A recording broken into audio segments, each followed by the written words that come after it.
Está aberto o debate da semana aqui na TSF e na Rádio Praia para o Porto Santo e Costa Norte da Madeira. Está a começar assim o debate com Miguel de Sousa, António Trindade e Ricardo Vieira. Bem-vindos, bom fim de semana. Bom fim de semana, muito obrigado. Miguel de Sousa está no estúdio da TSF e isto é só uma explicação porque tem a ver com eventual diferença de som.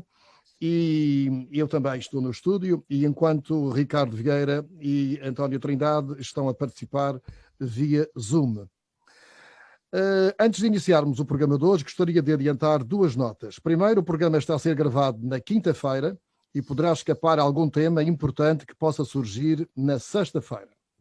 Por outro lado, a propósito das sociedades de desenvolvimento, que foram objeto de uma reflexão e análise no último debate, foi aqui referido que o Governo já injetou este ano 52 milhões de euros nas sociedades de desenvolvimento, conforme foi referido em discussão no Parlamento.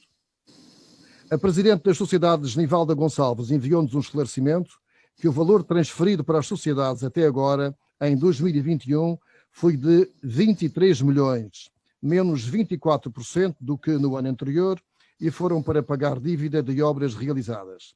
Adianta a doutora Nivalda Gonçalves que o valor de 52 milhões, indicado pelo PS no Parlamento, se refere a 2 anos e não a 1 ano.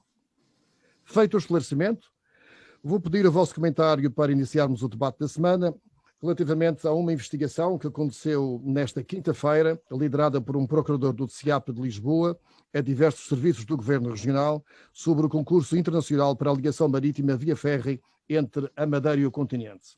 Miguel Albuquerque já disse que o Governo está naturalmente disponível para fornecer informações disponíveis, naturalmente, e Pedro Calado lamenta a eventual instrumentalização da Justiça com claras motivações políticas.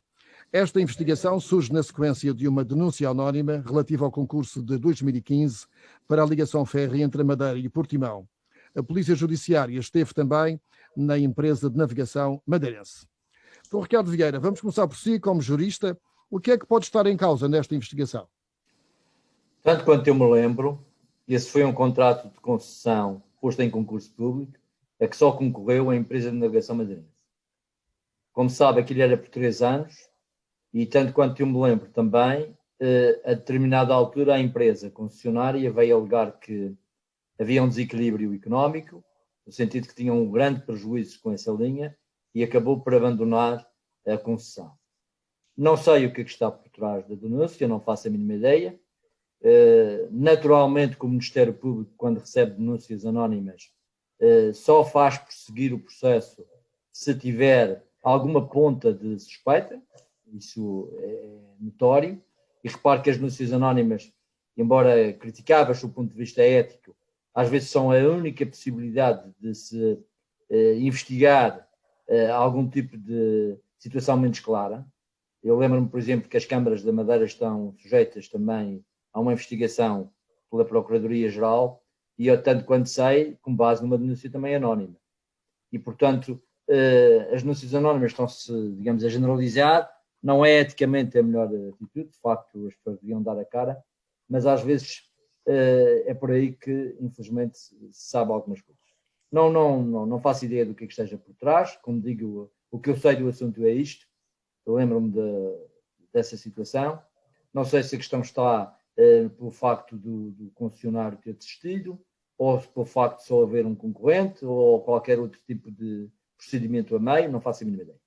Só queria chamar a atenção para uma coisa que me parece ser cada vez mais necessário chamar essa atenção. Em matéria de concursos públicos, nos procedimentos pré-contratuais, todo o cuidado é pouco. As regras são muito apertadas, alguém já chamou enredilhado jurídico, alguém também já disse que eram excessivas as regras. Elas resultam na base de regulamentos comunitários, a maior parte deles, portanto, têm origem na Europa, visam a transparência e a sã concorrência entre as empresas e, portanto, as entidades públicas têm que ter muito cuidado, nomeadamente em alterar os contratos a meio de percurso, em prorrogar prazos, em diminuir rendas. Essas coisas têm que ser muito bem justificadas face àquilo que diz hoje o Código dos Contratos Públicos e a regulamentação europeia. É esse o único aspecto que eu gostaria de realçar, como digo, desconhecendo em absoluto o que está em causa. Dr. Miguel de Sousa, o que é que lhe parece este tipo de investigação?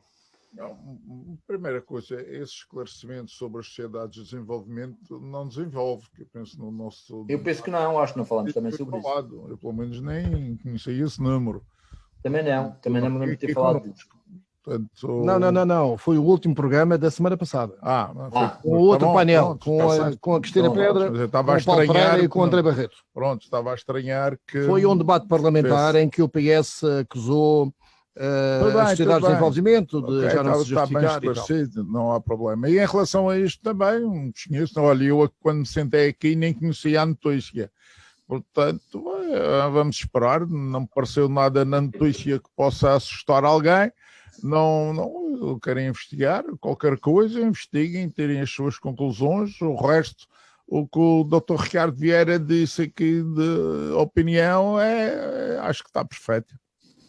Mas pensa que há motivações políticas? Como é que eu posso fazer ideia?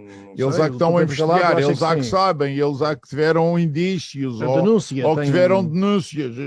Para mim não há, porque à partida as coisas são bem feitas, as partes são credíveis. Não acho que vão fazer qualquer coisa que se possam arrepender e possa estar errado. Agora, se há, como é que eu posso ver? Portanto, não faço a mesma ideia. Isso é uma pergunta ingrata. Aliás, não acho que isso mereça sequer comentário aqui, para além daquilo que já foi dito. É a notícia da semana, obviamente, e do dia em particular. Está bem, mas é preciso saber alguma coisa para falar. É a única coisa que sabemos. Pronto, não é nada. É a única coisa que nem dá para fazer uma notícia, que eu percebo. António Trindade, pensa que há motivações políticas, conforme disse Pedro Calado? Eu quando li esta informação, esta notícia do dia, pensava que poderíamos estar a falar era na Operação Ferro entre a Madeira e o continente, ou a reabertura da operação, e não propriamente mais uma denúncia anónima do Ministério Público. A primeira coisa que faz é dar as grandes paragonas, mas também não deixo de responder exatamente nos mesmos termos que o Ricardo acabou de dizer, e a recomendação realmente que nestas coisas de concursos públicos tem que haver efetivamente uma transparência e tentarem as partes sempre ter a maior transparência possível, e que muitas vezes é ultrapassada pelo facto de não se entender pequenos detalhes que estão inseridos no próprio contrato possam gerar situações de algum desconforto. Mas passar daqui para a notícia, e desde logo, e infelizmente, nós que vivemos num ambiente onde a confiança é algo de particularmente importante no nosso relacionamento social, político e económico, não podemos também estar permanentemente a ser fulminados aqui por estas notícias do Ministério Público, porque a tentar trazer já o julgamento das pessoas, das instituições, logo numa primeira denúncia que é efetivamente anónima. Certo, vamos passar à frente.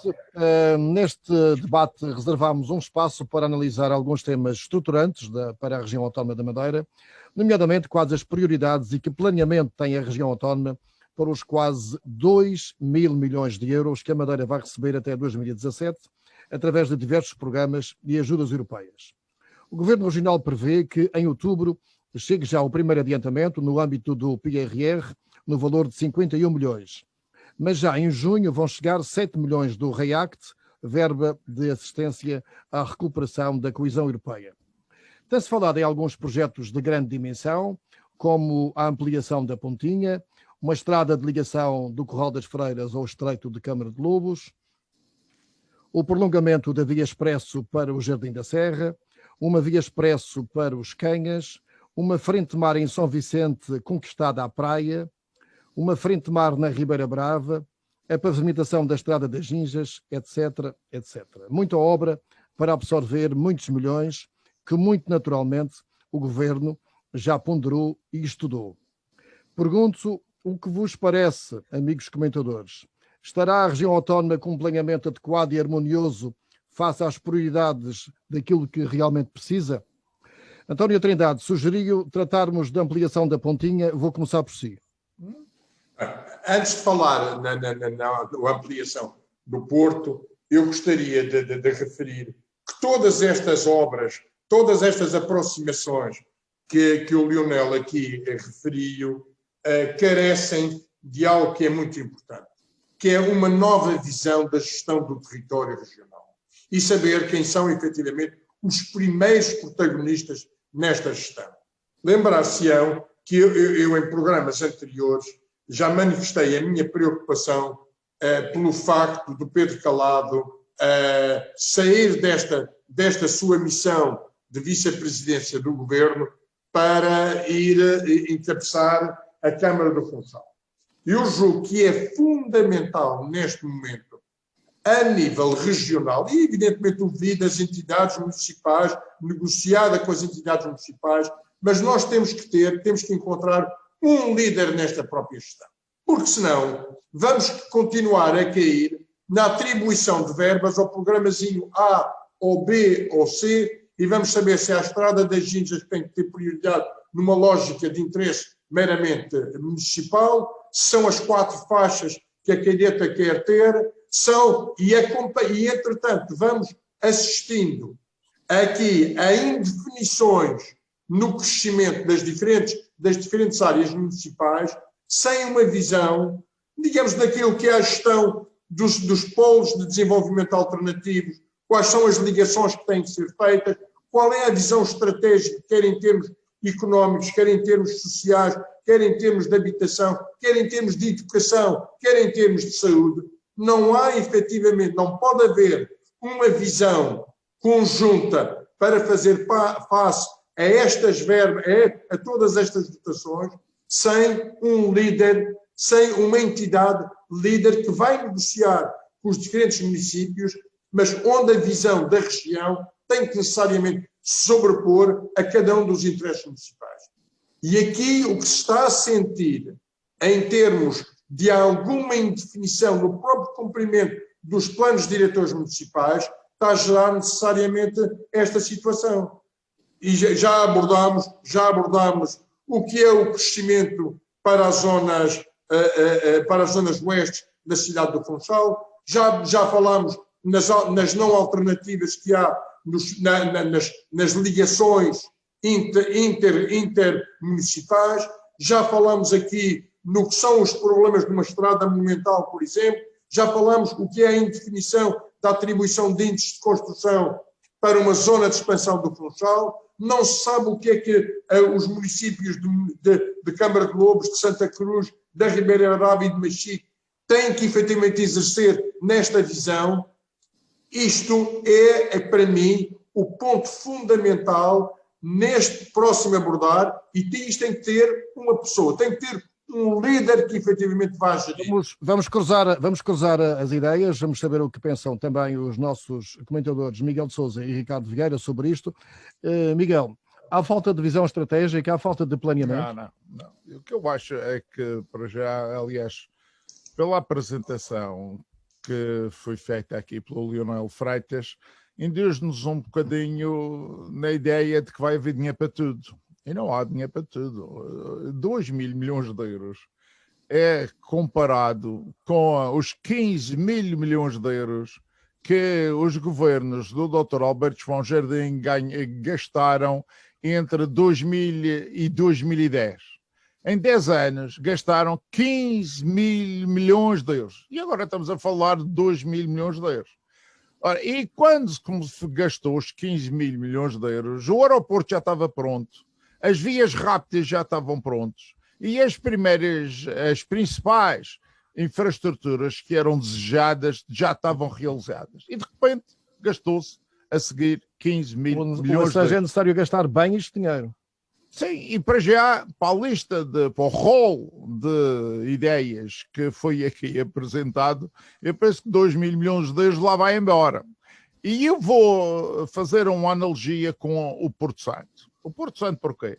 Gastou-se uma pipa de massa do Porto Santo. Mas se a gente for ver bem, gastámos o dinheiro todo a paparicar, e bem, porque era preciso, era necessário, justificado, era exigido, era pedido, era solicitado que os porto-santenses precisavam de viver melhor. E então gastou-se o dinheiro todo a dar condições de vida e conforto aos porto-santenses que viviam numa pequena liga. 6 campos de ténis, um estádio dos desportos, umas Mas docas. no fim, muito ou nada, muito pouco se fez para preparar o Porto Santo para lhe dar a tal cana de pesca para que depois fossem pescar e tivessem um produto resultante da sua atividade. O Porto Santo, no fundo, não beneficiou, ele, em termos estruturais e de preparação da sua atividade económica, não beneficiou, continua a ser uns restaurantes e, portanto, que saiba, uns bares até de madrugada, e é isto que se fez para que os turistas gostem de ir ao Porto Santo. Nenhum vai aos bares e muitos poucos vão aos restaurantes. E aqui é a mesma coisa. Nós vamos gastando o dinheiro em coisas, estradas para não sei onde, estradas para não sei o quê. Foi o que foi dito aqui, que é melhor nem sequer repetir isso, que isso ainda passa a ser credível e a pensar em que vai ser feito. Não, anunciado não. Está falado. Anunciado que eu não vi isso. Está pedido, conforme disse António Trindade, por alguns autarcas, nomeadamente uma frente de Marco São Vicente. Mas os autarcas não mandam nisto. Portanto, o da Ribeira Brava tem mandado. Vão pedir. O que eu quero dizer é que este dinheiro, finalmente, depois de passar deste ciclo, em que se dizia que não tínhamos nada e que era preciso ter tudo, e que eu penso que já temos tudo, pronto, há estradas que se podiam desejar e querer, mas é para 10 pessoas, outras é para 5. Quer dizer, eu vi hoje que havia uma petição para fazer a estrada para a Calheta com 4 faixas. E penso que é só para o domingo aí às 5, 6 da tarde que realmente tem algum movimento quando se voltam para casa aqueles que foram às praias da Calheta. Mas agora fazer 4 faixas do Funchal à Calheta para as pessoas que vão à praia ao domingo e às 6 da tarde estão com pressa de vir para casa, e parece tudo um pouco exagerado. O que é preciso é pegar nesse dinheiro e preparar a nossa atividade económica, dar força às nossas empresas, abrir mercados, ajudá-las a trabalhar nas suas vocações, nas suas atividades, para que possam muito melhor do que aquilo que só com o capital das empresas não conseguem fazer de forma suficiente. As empresas da Madeira têm pouco dinheiro, têm bons empresários, têm bons trabalhadores, tentam o seu melhor, mas não estão preparadas para competir. E o emprego já não se vai fazer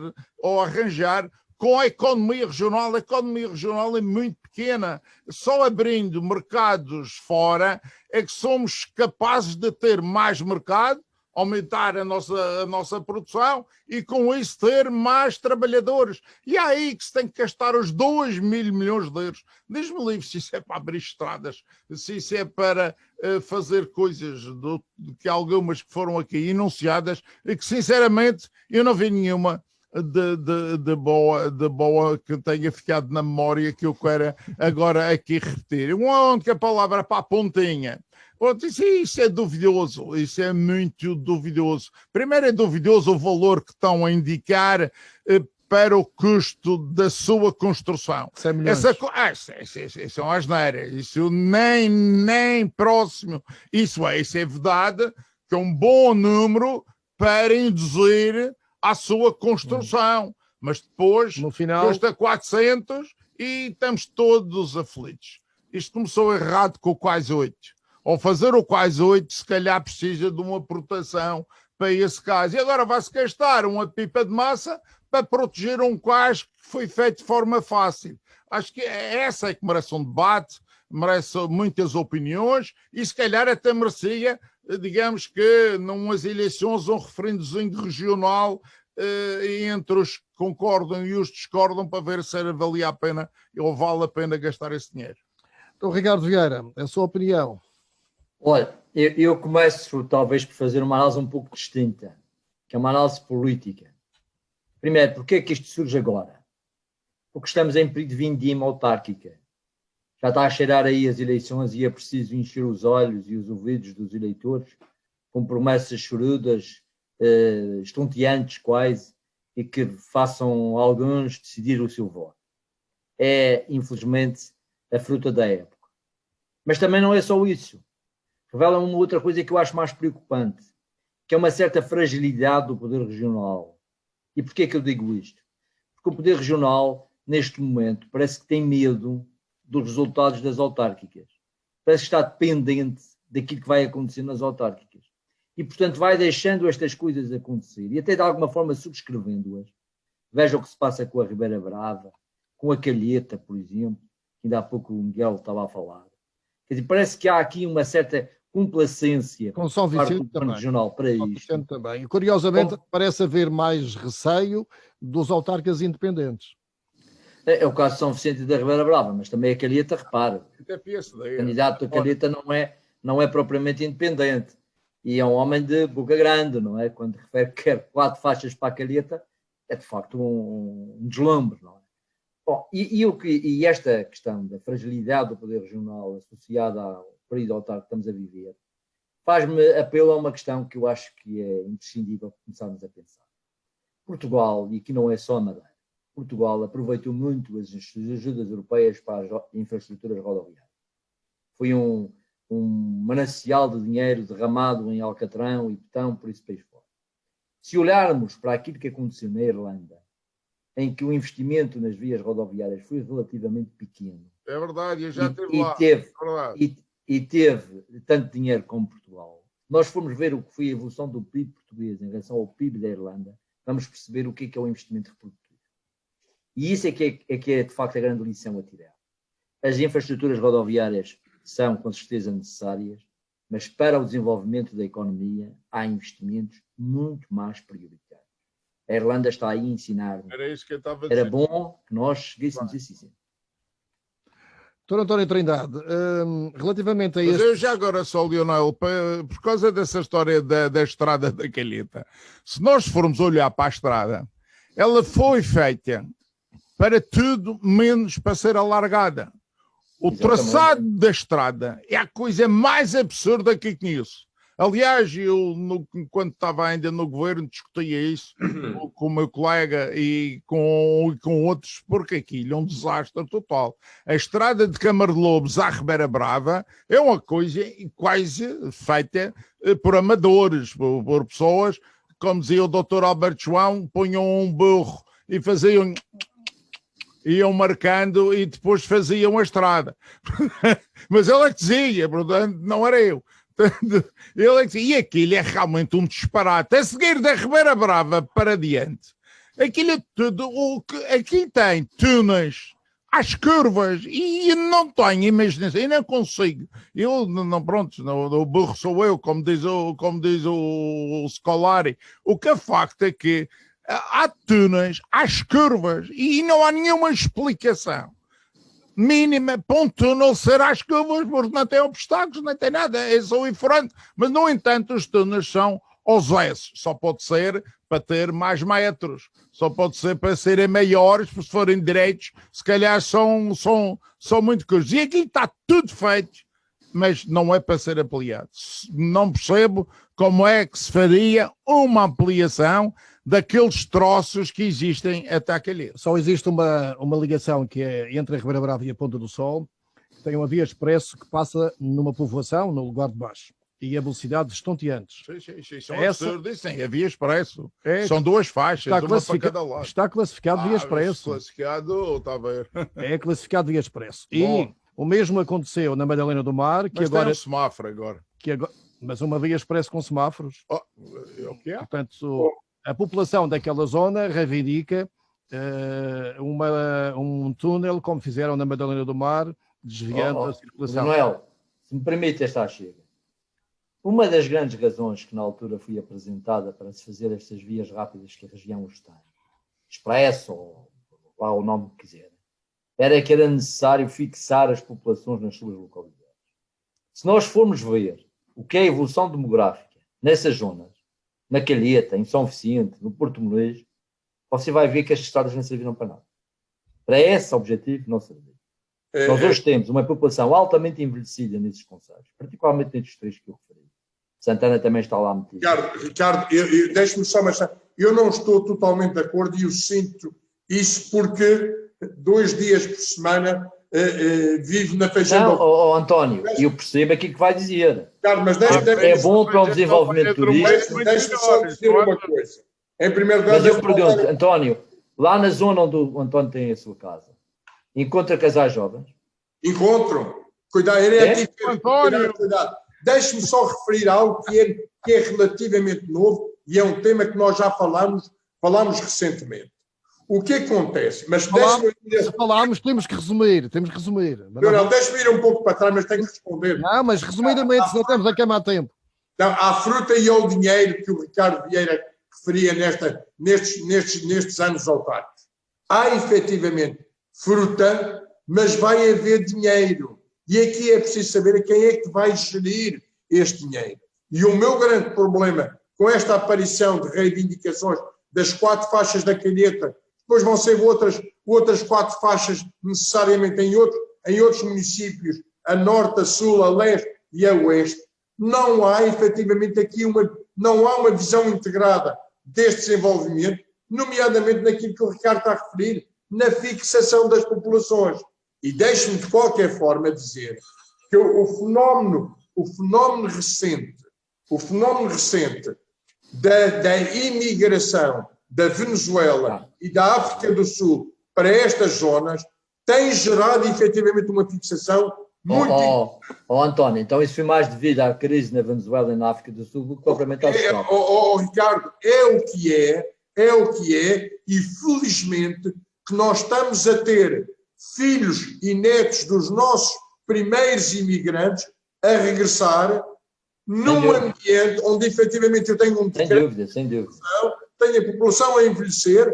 Este contributo, deixe-me dizer, eu no domingo passado estava numa esplanada na Calheta, que estava exclusivamente servida cozinha, balcão e mesas e serviços dessa esplanada por jovens vindos da Venezuela, a grande maioria, e outros da África do Sul. Eu também conheço essas esplanada. Agora, repara, quando estamos a referir aqui na prioridade de investimento, evidentemente e quando se refere à Irlanda, possamos nós trazer à nossa escala regional o que é necessário no investimento do conhecimento, da educação, da instrução. Você sabe, por exemplo, que é um dos grandes problemas agora nestas escolas, é que no 9º ano, no 10º ano, entram jovens vindos da Venezuela, que estão na mesma classe dos jovens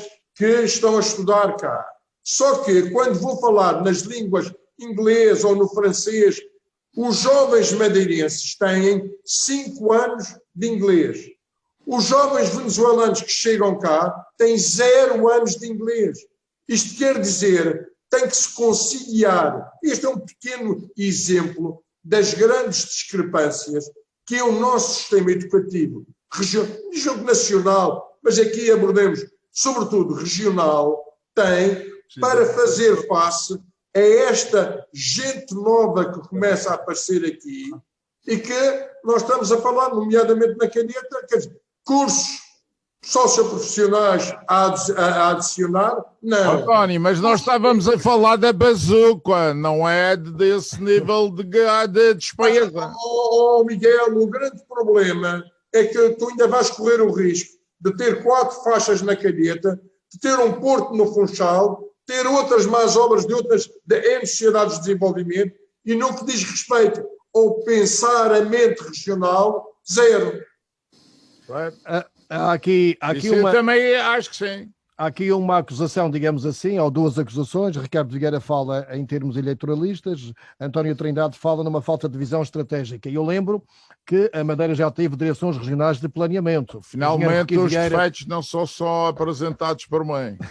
O engenheiro Rui Vieira, pai do Ricardo Vieira, foi um dos grandes diretores regionais de planeamento. Depois creio que houve mais... Sob a batuta do Dr. Miguel Sousa. Mas realmente faltará esta visão estratégica integrada e um planeamento para a região autónoma. O retrocesso desta visão, e eu digo, não é só pelas pessoas que estão efetivamente à frente, mas era aquilo que o Ricardo estava a referir, o conceito da fruta. Há uma fruta neste ano ao parque e, de repente, tem que se ceder a tudo. E isto é que é uma posição particularmente importante. Eu lembro-me o que foi, efetivamente, o que era a visão, e isso não há dúvida nenhuma, que se deve também muito ao Miguel, a tua visão, a visão de desenvolvimento para esta região, mas que não era numa base de repartição de interesses municipais. Havia efetivamente uma visão de posicionamento regional, e o Engenheiro Riviera foi determinante nesse pensar. Sejamos minimamente humildes para ir ver o que é que efetivamente já está pensado há tanto tempo e que, fruto das circunstâncias e fruto da evolução da nossa região, foi deitado efetivamente abaixo essa estratégia de planeamento. É verdade. E um exemplo grotesco para ilustrar esta nossa conversa é a Marina do Lugar de Baixo, que era projetada para ser no Lugar de Baixo, do lado da Ribeira Brava, e que, por falta para equilibrar o montante de investimentos entre a Ribeira Brava e a Ponta do Sol, passou-se a Marina do Lugar de Baixo, do lado da Ribeira Brava, para o lado da Ponta do Sol, porque assim ficava equilibrado o nível de investimento no Concelho da Ponta do Sol comparativamente com o investimento no Concelho da Ribeira Brava. Resumindo, o projeto era para um lado certo, não foi feito. Passaram para o lado errado, ainda está lá um monte de pedras que o mar todos os dias tem o prazer de lavar. Mas esses autarcas foram apadrinhados por alguém. Eles não decidiam sozinhos. Não decidiam sozinhos. Os autarcas não têm nada a ver com isso. Não. Eles só reclamavam, eram montantes. A Ribeira Brava tem 1.000 milhões, eu também quero 1.000 milhões. E então uma maneira de resolver o assunto foi passar a Marina de um lado para o outro, que assim passava a ser da Ponta do Sol. E pronto, e o resultado está lá à vista. Porque o peso autárquico da Ponta do Sol era grande na altura e puxou a Marina para aquele lado, creio eu. Exatamente, entre outras coisas. E alguém apadrinhou, obviamente. Obviamente, alguém tem a responsabilidade, isso também não é meio desaparecido. Sobre isto, sobre a visão estratégica, Ricardo Vieira está de acordo que faltará uma unidade territorial à região autónoma, o chamado POTRAM, que não se ouve falar e que só está no papel? Não, está no papel, mas desculpa, está no papel, mas foi feito por mim, liderado pelo engenheiro Rui Vieira, que acabou, e muito bem, de elogiar, e foi o primeiro POTRAM, porque se não fôssemos nós, e isto cá digo à vontade, nem havia POTRAM, porque na Madeira aquilo que sempre se odiou foi planos, que é para aprovar tudo o que venha de ideias e de idiotices. E por isso um POTRAM, mesmo os PDMs, isso é uma dor de cabeça. Quantas vezes suspendem os PDMs e se fazem... Porque planeamento nesta terra não é coisa que seja acarinhada e que se possa ter confiança que venha a acontecer no futuro. Eu vou só descodificar. POTRAM significa Plano de Ordenamento do Território da Região Autónoma da Madeira. Parece que não existe esse plano de ordenamento territorial. Isso é verdade. Isso é verdade. Leonel, repare, eu partilho integralmente aquilo que acabou de dizer o Miguel. Há uma aversão enorme aos planos da Madeira. Os planos territoriais, os municipais, só aconteceram porque havia a ameaça de que os municípios que não os fizessem iam perder os fundos comunitários. Mas é verdade, fomos obrigados a fazer. E foi por essa obrigação que, à pressa, escolheu uma arquiteta que, de repente, fez 8 ou 9 planos para os municípios todos. Que ainda por cima é quase tirada para papel químico. Às vezes com coisas perfeitamente...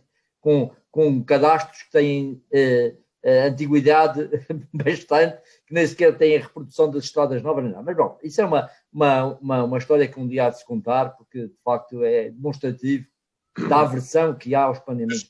Ricardo, não é só... Coisa...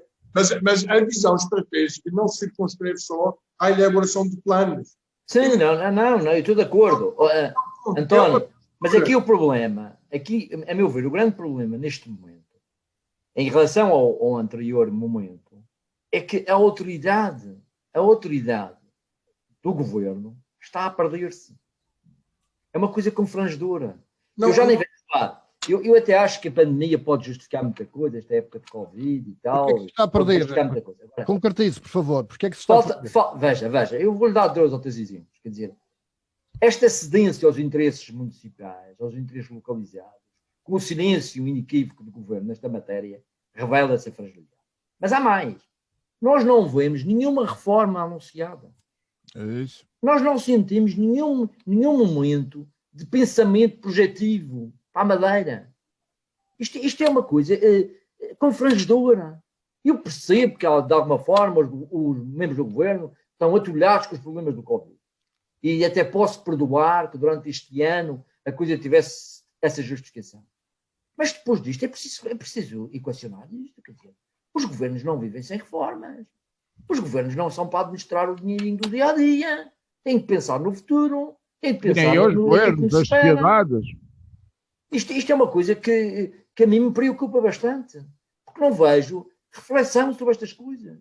Eu não acredito que a gente esteja condenados a ter, digamos, pessoas com menos capacidade. Não acredito nisso. Tem que ouvir mais problema de inércia, é um problema de vontade. Tem que ouvir mais vezes o debate da semana. Se calhar. Então, aqui... Eu acho que nós os três temos esta qualidade de estarmos um bocado distantes das coisas, mas também temos uma certa experiência que nos tem passado pelas mãos. E temos esta liberdade fundamental de podermos dizer as coisas e pensar as coisas um pouco em termos mais genéricos. E podemos sair eu gostava de não ter que dizer isto. São os nossos senadores, ao fim e ao cabo. Vamos lá, António. Lionel, deixe-me só, e porque eu fiz o desafio para discutir o Porto do Funchal e sem criar aqui a discussão de casuística do caso do Porto, eu queria só deixar aqui alguns pequenos tópicos. Refere-se ao Porto Bem, não é? Eu estou-me a referir ao Porto do Funchal. À Pontinha. Não, cuidado, Lionel. Eu estou-me a referir aqui a algo que é particularmente importante. Já agora, porque é que sendo um grupo, deixe-me só fazer um pequeno parênteses, mas rapidinho essa explicação. Sendo um grupo da Madeira, porque é que não é Madeira Bay e é Porto Bay? Não, isto tem outra explicação. Tem a ver com o Porto. Tem a ver com o Porto, com o ambiente de Porto. Naquilo que eu efetivamente estou a discutir e com a essência não massificada do que é um Porto. Mas deixe-me só comentar isto. Em relação ao Porto do Funchal, com exceção da AIDA Cruzeiros, que trazia um mega cruzeiro, nenhum outro operador de cruzeiros considera o Funchal como um porto estratégico que possa receber diariamente 3 ou mais mega cruzeiros. O que está a discutir aqui não é fazer um porto de cruzeiros, é aumentar um porto para que efetivamente o Funchal possa receber mais de 18 mil pessoas cruzeiristas por dia. Ora, nós estamos numa cidade de 100 mil habitantes. Queremos um porto a assorear totalmente a entrada sobre o Funchal. Queremos obras durante anos na cidade do Funchal, com a debilidade que efetivamente nós estamos a assistir em termos turísticos, em termos económicos. Nós queremos efetivamente isto. Quando comparamos com outras cidades, com portos e com a dimensão, por exemplo, de uma cidade de Barcelona, mesmo uma cidade de Lisboa, as grandes discussões que estão a fazer é se os portos dessas cidades devem receber qualquer coisa mais do que 10 ou 15 barcos, mega cruzeiros. Quando está a fazer esta relação do número de cruzeiristas com habitantes da cidade, esta obra do Porto do Funchal é qualquer coisa de tão megalómana, mas tão destruidora de uma relação entre o Porto e a sua cidade. Mas eu já não estou a falar só nesta relação cidade-Porto. Deixe-me dizer, hoje ou ontem foi assinado um protocolo entre o Porto da Madeira e o Porto dos Açores para trazer barco na bolha portuguesa. A justificação que se faz é que viriam cá agora os cruzeiros, recebiam os clientes dos charters alemães para metê-los nos barcos e ir fazer o cruzeiro atlântico. Eu pergunto, a nossa estratégia de desenvolvimento é para ter clientes alemães que vêm cá ficar na Madeira numa média de 8 ou 9 ou 10 dias, ou vamos receber estes charters para poder encaminhá-los para os barcos? É este ambiente de análise que se tem que ter para depois não termos obras megalómanas a destruir uma cidade, a destruir o ambiente entre cruzeiros e a própria cidade. Calculemos, façamos todos nós uma imagem do que é estarmos a olhar para a Baía do Funchal com 4 mega aidas, qualquer coisa. Calculemos o que é a cidade do Funchal barrada por este ambiente, com introdução, inclusivamente. Eu sou cruzeirista e eu sei quanto é que gasto cada vez que paro num porto qualquer. É mínimo, mas mais. Tem aqui, efetivamente, um grande inconveniente. É que quando eu já fiz 3 ou 4 cruzeiros nas ilhas gregas, mas quando coloca a hipótese de ir para uma ilha grega, começa a cortar as ilhas que já visitei. O que é que isto quer dizer, já visitei? Visitei das 8 às 6 da tarde. Isto quer dizer, o meu contributo como turista para cada um destes destinos foi mínimo, porque eu devo ter gasto, talvez, 20 ou 30 euros no máximo para comer uma sandes e comer um t-shirt. É esta a realidade que se passa e projetado ao nível dos mega-cruzeiros tem que necessariamente determinar uma posição nossa mais adulta e que não seja necessariamente responder à necessidade de fazer obra. Certo. Miguel de Sousa, já refleti sobre esta matéria? Já. Eu acho que há um primeiro indicador que deve ser visto do seguinte ponto de vista. Se querem aumentar o aeroporto, o porto, é porque têm informação, estudo de mercado, que aponta para um aumento da utilização do porto por mais barcos, por mais pessoas que o vão utilizar.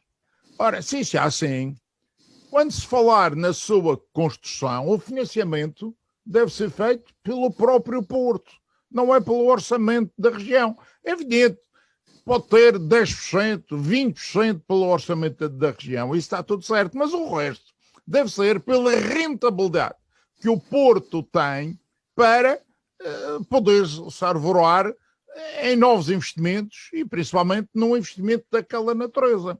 Mas o que se percebe é com os barcos todos que já vêm à Madeira, com o porto todo que já foi feito no tempo da outra senhora, mais o porto que foi feito no tempo deste senhor aqui, portanto, tudo isso não tem rentabilidade, porque o porto tem um prejuízo enorme. E é sinal que esses navios cruzeiros, que esses passageiros que aqui vêm, não conseguem pagar o investimento realizado antes, nem as despesas de funcionamento. Mas como aquilo tudo já está amortizado, portanto não consegue pagar o que é preciso para manter um porto. Muito menos para construir um porto a profundidades que eu não sei bem quais são, mas que devem ser muito grandes e que vai levar a um investimento ainda maior do que aquilo que se possa estar além disso, a pensar. Portanto, alguém que traga um estudo de mercado, como se faz para qualquer projeto, e que nos instrua sobre aquelas que são as vantagens de gastar esse dinheiro, quer pelo porto que é público, quer pelo orçamento que é de todos nós. Ou então, privatizem a exploração do porto do Funchal e o privado que faça o porto se tiver rentabilidade. Porque eu tenho a certeza que se tiver rentabilidade, o privado vai investir. Se ele não investir, é porque aquilo são contas que não vão ser pagas e portanto, não podem ser admitidas. Em relação à demografia, digamos assim, em relação ao excesso de passageiros que o Funchal poderá ter com... Eu percebo, o António, ele tem toda a razão. Eu lembro-me de ir a Santo Tomás uma vez e aquilo é uma coisa impressionante de barcos e de pessoas dentro de uma vila, porque Santo Tomás, o centro, aquilo é muito pequeno. Mas isso, pronto, são para alguns negócios é muito bom, para outros negócios é muito mau, para algum conforto de andar no Funchal, mas o Tony já sabe o que é bom e por isso vai para a Fazenda Ovelha, não vai para o centro do Funchal chocar com os tais passageiros que acabaram de ser desembarcados. Eu acho que isto tudo tem um meio termo, obviamente. A questão da rentabilidade também. Obviamente que 20 mil passageiros sobre a cidade, numa manhã, todos ao mesmo tempo, é alguma coisa de complicado. Mas é aí que a questão também não é o novo cais, a ampliação do novo cais, que vai trazer o grande número desses 19 mil que foi aqui falado. Pode trazer alguma coisa, pode trazer um barco a mais, e esse barco a mais pode trazer 6, 7 mil pessoas, e portanto os outros 12 já cá estavam. Pronto, é mais uma posição e eventualmente dar condições ao cais 8. Não sei. Para já, eu acho que é preciso tentar perceber se isso tem alguma rentabilidade, se tem algum interesse para a cidade, se isso ajuda o coletivo da Madeira.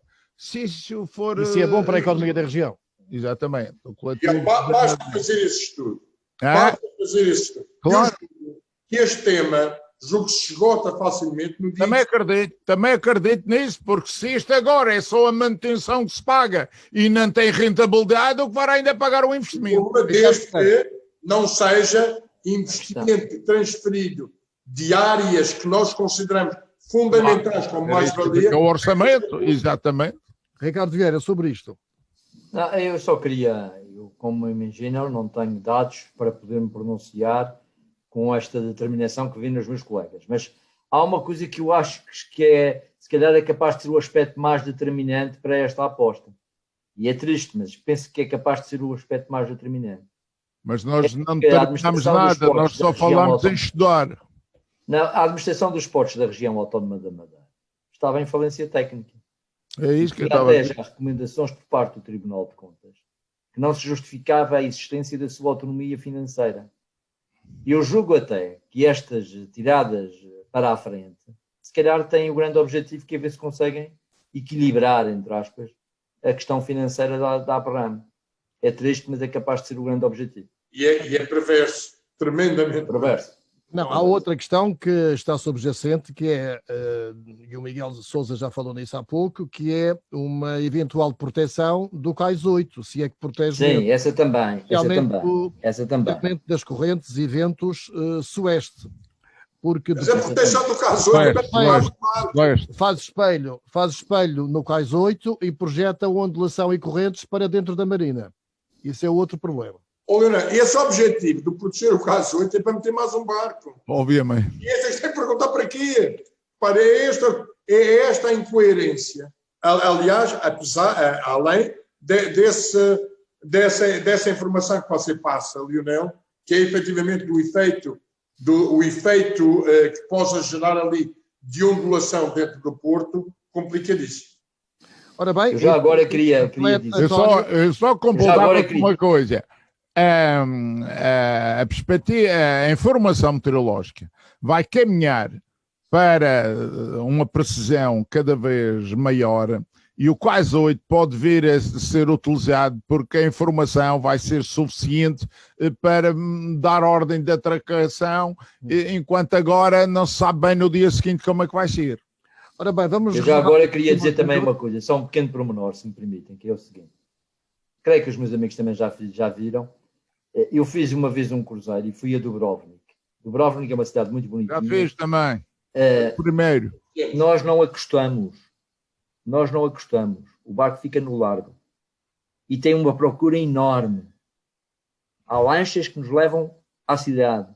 Não há portos ali para comportar os barcos que lá chegam. Ora bem, isto significa que a procura, se houvesse procura, a questão do porto do cais se calhar nem era importante. Tivemos o mérito de lançar para primeiro debate, primeira reflexão, esta questão do eventual aumento do Porto do Funchal. Vamos deixar os últimos minutos porque há uma outra polémica a nível internacional que pode atingir a Madeira, que é, António Trindade, vamos ter retoma turística ou não através da Inglaterra? vamos ter a retoma, e eu espero muito que efetivamente este problema, este pequeno quiproquo que está a colocar... Mas diga qual é que não sabemos. Em termos da União Europeia, no fundo, é o estabelecimento que a União Europeia faz de não receber os cidadãos do espaço da União Europeia. Digamos, não receber alguém que não venha para assuntos de maior importância e não permitir o lazer como fator de entrada no território da União Europeia. Eu julgo que este assunto vai necessariamente exigir... Uma vingança do Brexit, é isso? Desculpe, não, isto é muito bem. Atualmente, a União Europeia tem restrições quanto à entrada de cidadãos não nacionais da União Europeia para efeitos que não sejam, para objetivos que não sejam efetivamente os fundamentais. E aqui o lazer, as férias não são incluídas. Eu julgo que o bom senso vai determinar que esta recomendação não seja cumprida, efetivamente, pelos governos que progressivamente vão receber a luz verde na operação turística. Porque tenho a dizer que o boom de reservas do mercado britânico para Portugal, nomeadamente, e muito para a Madeira, é enorme. E estamos a falar aqui... Já para este mês? Como? Já para este mês? A partir deste mês já. Repara, aliás, é a partir de 17 de maio, que a Inglaterra abre esta oportunidade para os cidadãos britânicos. Mas o que acontece é que, por exemplo, em relação ao Algarve, e esta é uma primeira, o maior operador, a TUI, a primeira coisa que fez foi mudar, efetivamente, a capacidade dos aviões, e uma operação que estava baseada em 737, agora mudam para os 787, com capacidade dupla, para poder responder rapidamente a esse aumento de procura. Aliás, isto deveria servir de exemplo em relação à nossa transportadora nacional, que em relação ao aumento das previsões, ao aumento da procura do mercado nacional para a Madeira, deviam efetivamente pegar neste exemplo da TUI UK e admitir inclusivamente novos equipamentos com maior número de lugares para manter a operação do mercado nacional em crescendo para esta região. Mas e nem sequer digo em equipamentos de maior capacidade. É aumentar as ligações, porque nós não temos ligações entre Londres e a Madeira. O problema... Vamos lá ver. Não tem ligações diretas neste momento. Lionel, temos que perceber a situação. Uma companhia não pode criar ligações de um dia para o outro. Há toda uma rede de localização. Eu respeito e o Tony é que percebe do assunto, mas eu vejo a Ryanair e a EasyJet aumentar de um dia para o outro. Aumenta para os sítios onde já está estabelecido. Repara, onde já há operação. Por isso eu digo, a TAP tem que entender, a TAP deve entender e deve tomar este exemplo da TUI UK em relação à operação do Algarve, que dado que efetivamente existia um aumento rápido de procura, brusco de procura, respondeu desde logo pondo aviões com outra disponibilidade. Só uma questão, ok? Só uma questão, Ricardo Vieira e Miguel de Sousa, sobre as restrições e o levantamento das limitações. Parece haver eventualmente alguma incoerência por vezes, que é, por exemplo, vai ser aberto a possibilidade de haver ralis, mas não há possibilidade de haver arraiais, não há possibilidade de haver concertos ao vivo. Qual é o critério, afinal, Ricardo Vieira? Eu não sei. É o que eu posso dizer. Não consigo perceber. Miguel Sousa, sobre isto, sobre o critério eu sei o que é uma diferença entre um rally e um arraial. O que eu não sei é para efeitos desta sua autorização ou não, porque é que um está proibido, outros estão mais ou menos aceitos. Olha, o que eu acho é que isto até agora correr bem, e também espero que já falte muito pouco. Espero que com a vacinação generalizada e com a abertura da nossa atividade económica, que isto já falte muito pouco. Portanto, o que vai sendo errado, espero que não seja assim tão grave, que nos traga dificuldades e que, pronto, e que seja preciso. Acho que é deixar andar agora já não há muito a fazer. Quem decidia até agora está a continuar a decidir, são o mesmo, deve ter o mesmo raciocínio, deve ser teimoso e tudo continua. Mas deixa-me só dar aqui um último contributo que é muito importante.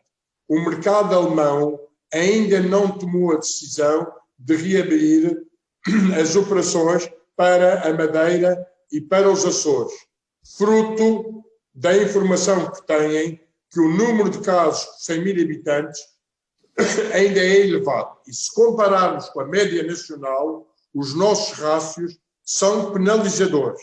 Por isso, todo o cuidado é pouco e evidentemente é perigoso assistirmos às manifestações, e eu como sportinguista tenho que reconhecer que a situação foi efetivamente totalmente descontrolada, e aqui, quer em termos, sobretudo em termos nacionais, mas também, não deixo de referir, em termos regionais, um apelo às entidades responsáveis para o controle sobre estas situações. Certo, vamos só... Isso é uma festa de 20 em 20 anos, não há problema. Vamos só dedicar o último minuto ao facto do cardeal Tolentino Mendonça ter celebrado em Fátima e que disse muito abertamente que o mundo precisa de um novo recomeço e novos sonhos e um relançamento espiritual, e que estamos num tempo de reflexão crítica sobre o caminho que temos seguido.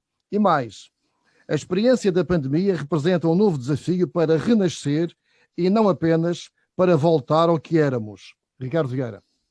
Todos desejam ao fim e ao cabo voltar ao que éramos, não é? Eu tenho lido algumas coisas, especialmente provindas da Igreja, do Papa e dos cardeais que têm pensado um bocado nesta situação, e acho que o grande apelo que está por detrás dessa reflexão é uma maior solidariedade entre as pessoas. A pandemia revelou que, de facto, sozinhos nós não somos ninguém, não é? E a solidariedade intergeracional e internacional é essencial para conseguirmos suplantar estes problemas que atacam a nossa fragilidade. A questão espiritual que à volta disso se relaciona é imprescindível. Eu acho que esta ideia de que nós estávamos num mundo perfeito, que isto era uma evolução porreira, que estava tudo seguro, que íamos viver 250 anos, que já não havia doenças, isso morreu no dia em que foi declarada a pandemia do Covid-19. Miguel Sousa, cardeal Tolentino Mendonça. Eu tive o privilégio de sábado assistir a uma missa, participar numa missa dirigida por ele, e é uma pessoa que me enche completamente, independentemente do tema que ele abranger, por isso eu fico sempre muito feliz de vê-lo, estar com ele e de também saber do que ele vai dizendo, normalmente concordo plenamente. António Trindade, palavras sábias de Tolentino Mendonça. O cardeal Tolentino Mendonça tem esse grande privilégio de a todos nós nos encantar e tocar sempre muito fundo com as suas palavras e as suas mensagens. E perante esta mensagem do cardeal, perante estas mensagens do cardeal, há sempre duas palavras que me vêm sempre à memória. E uma já foi referida pelo Ricardo, que é solidariedade, e a outra é confiança. Muito obrigado pela vossa presença. Bom fim de semana. Obrigado. Obrigado.